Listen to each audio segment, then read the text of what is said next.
કેમ છો? હું સહેલો લાલાનો સગો ભાઈબંધ. સાહેબ, આજે વિશ્વ જળ દિવસ છે અને જળ એ જીવન છે. પણ જીવનમાં ઘણા બધા જળ લોકો પણ હોય છે. કારણ કે મારા અને તમારામાં ફરક છે, તમારા એટલે આપણામાં અને સરકારમાં ફરક છે.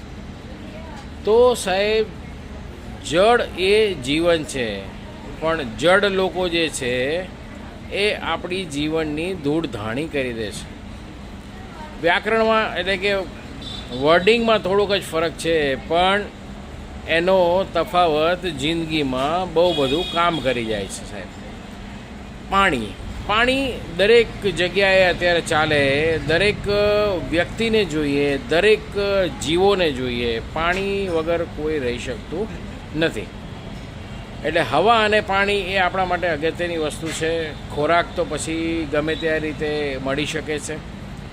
એટલે પાણી જે છે, આજે વિશ્વ જળ દિવસના નિમિત્તે હું તમને પાણી વિશે બે શબ્દ કહું કે પાણી આપણે ત્યાં વેસ્ટ જાય છે. હમણાં તમે જોયું કે ભાઈ એક નળની અંદર પાણી વેસ્ટ જતું હતું, એને મેં બંધ કર્યું. તો સાહેબ, આપણા ઘરની અંદર કે આપણા કોઈ પણ જગ્યાએ જો પાણી વેસ્ટ જતું હોય તો એને તમે બરબાદ થતું રોકો.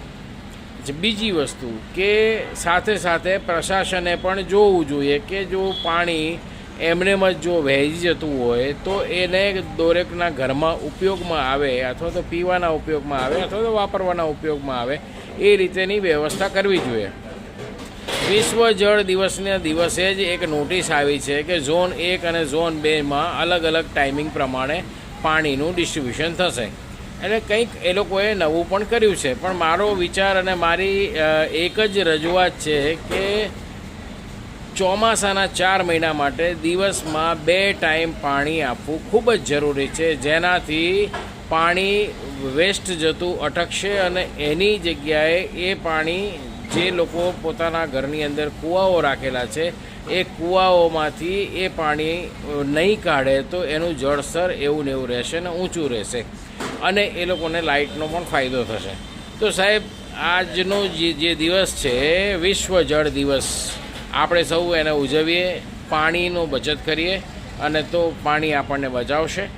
ધન્યવાદ.